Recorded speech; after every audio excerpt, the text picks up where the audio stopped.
그때 예수님께서 제자들에게 말씀하셨다.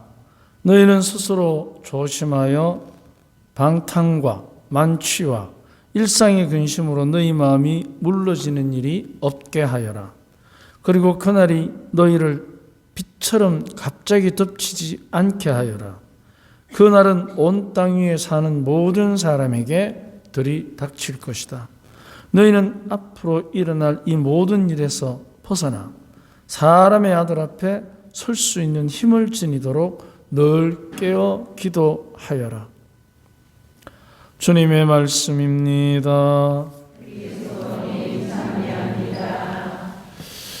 참 예수님, 날이 추운데 저희 마을 이렇게 찾아주셔서 고맙습니다. 먼저 말씀드리면 미사 마치고 식사하시고 오후 1시에 교육관에서 밑에 특강이 있겠습니다.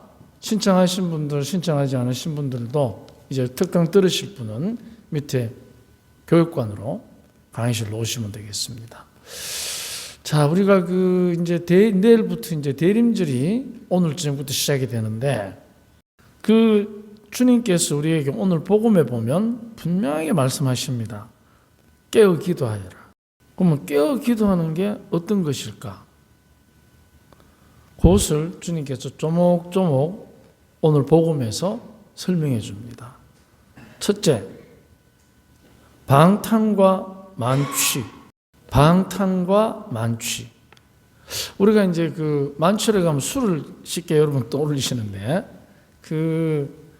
방탕과 만취니까 방탕의 의미가 더 우리가 한번 묵상해 봐야 됩니다.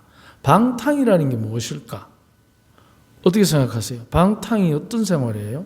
방탕한 생활. 모릅니까? 방탕한 생활이 어떤 생활이에요? 시키는 대로 하는 겁니까? 하고 싶은 대로 하는 겁니까? 그럼 우리 다 방탕한 생활하는. 방탕한 생활을 아는 사람 없어요. 왜? 우린 다 하고 싶은 대로 하고 싶어 하니까. 자, 그러면 하고 싶은 대로 하는 아이와 해야 할 바를 하는 아이 중에 누가 더 마음의 상처를 많이 받겠습니까? 해야 할 일? 하는 아이? 그러면 하고 싶은 대로 하는 아이? 어느 쪽이에요?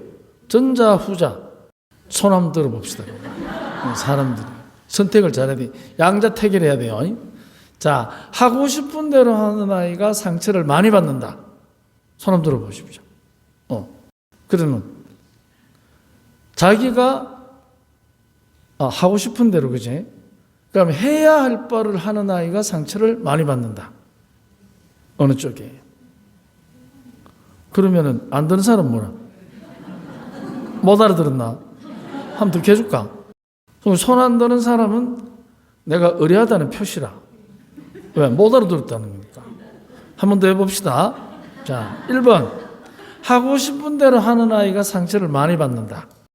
손 내리시고. 2번. 해야 할 바를 하는 아이가 상처를 많이 받는다. 끝까지 안 되네. 끝까지 안 들어. 그죠? 근데 우리가 방금 여러분 손든 게 본인이에요. 어릴 때 자기가 그렇게 사는 거예요. 하고 싶은 대로 하는 아이는 해야 할 바를 하는 아이보다 상처를 더 많이 받습니다. 그런 경우도. 왜냐하면 하고 싶은 대로 하고 살 수 있습니까? 그러니까 해야 할 바가 하고 싶은 것이 되도록 살아야 합니다. 그래야만 마음의 권력이 생깁니다. 마음의 권력이 있어야 판단력이 합리적입니다. 그런데 가끔 보면 이런 사람들이 있습니다. 일어나지도 않았는데 앞으로 일어날 일에 대해서 근심을 많이 하는 사람들이 있습니다. 이게 만약 이렇게 되면 이렇게 돼서 이렇게 되는데 어떡하지? 이래 되는 거예요. 여러분 많이 하죠? 지금도 어떡할지 몰라서 지금 1번에 들어야 되는지 2번에 들으면 모르잖아. 그러니까 해야 할 바를 하는 것. 이게 첫 번째 깨어있는 것입니다. 그 방탕한 생활을 안 하죠. 해야 할 바. 그러면 사람이 매번 해야 할 바를 하고 삽니까? 또 그렇지도 않아요. 그죠? 그런데 반면에 우리 내면에는 내가 하고 싶은 대로 하고 싶은 욕구가 덜 있는 거예요. 그러면은, 자, 우리가 가지고 있는 욕구라는 것이 꽉 채워지는 경우가 많습니까? 드뭅니까? 드물죠. 그러니까 여러분 오늘 여기 오신 거잖아. 기도하라. 채워지지 않는 내 마음을 채우려고. 근데 우리가 여기에서 이제 깨어있는 두 번째 가치가 나와요. 뭐냐? 만족하는 것입니다. 만족해야 근심이 없습니다. 우리가 근심을 없애는 제일 좋은 방법이 뭔 줄 아십니까? 근심은 근심으로 해결하는 겁니다. 우리는 대부분 근심을 해결하려고 달라듭니다. 그러면 또 다른 근심이 생깁니다. 그렇기 때문에 근심은 늘 있다 없다. 그렇죠. 그러니까 근심은 근심으로 해결하는 거야. 그런데 사람들이 많은 경우에 근심을 자꾸 해결하려고 합니다. 그런데 근심은 첫째, 근심이 있다는 것 자체를 만족할 때, 그때 이제 그 근심은 전전긍긍하는 것이 아니라 내 삶을 항상 긍정적으로 받아들이고 모든 것을 기회로 받아들이는 힘이 됩니다. 그래서 근심은 나의 힘이지 걸림돌이 아닙니다. 그래서 두 번째 깨어있다, 만족. 첫 번째 깨어있다, 해야 할 바. 그러면 이제 근심이 우리들 안에서부터 내가 새로운 삶을 향해 나아가는 근력이 됩니다. 마음의 근력, 영혼의 힘. 그래서 주님께서 근심하지 마라.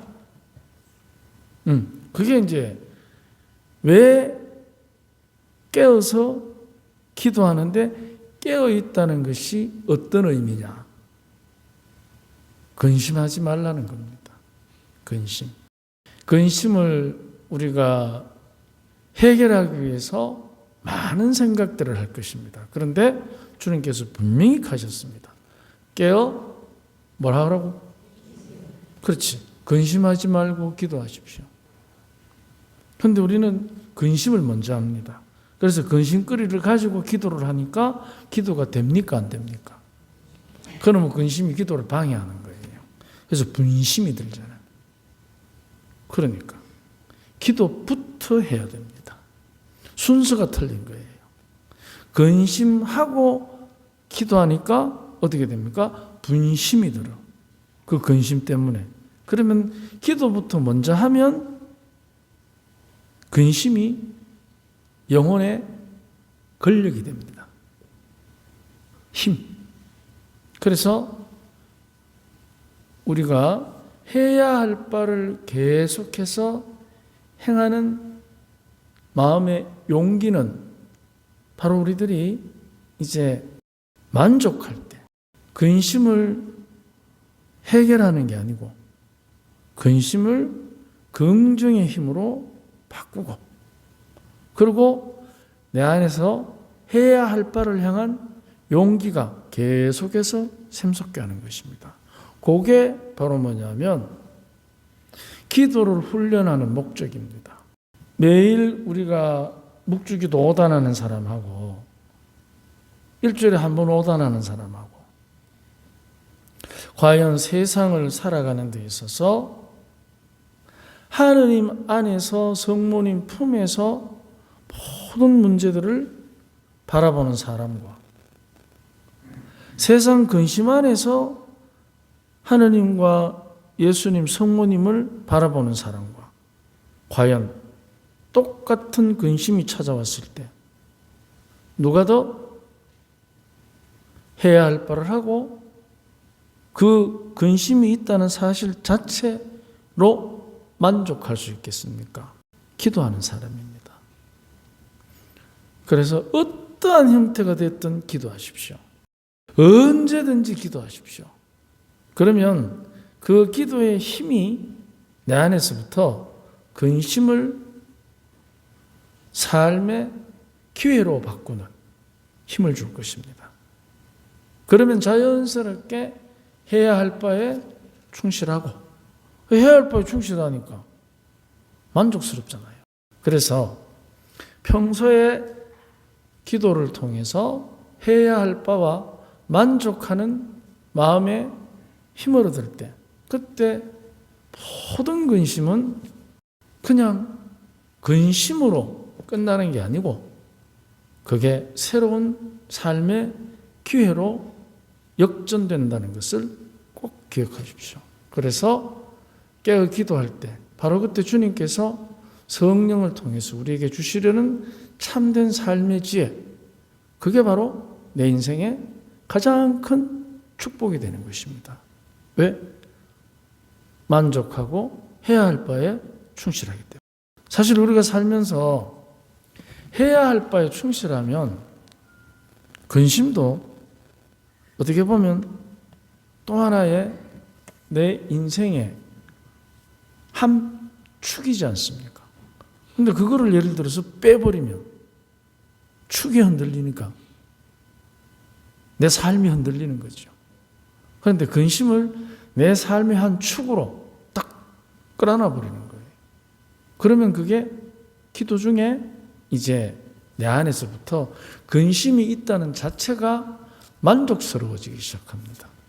근심 중에 만족할 때 근심이 아니라 새로운 삶의 축이라는 것을 꼭 한번 기억해 보시고, 오늘 미사 중에 우리가 가진 모든 근심이 해결되는 것이 아니라 근심이 있다는 자체에 만족하는 축복을 청합시다. 아멘.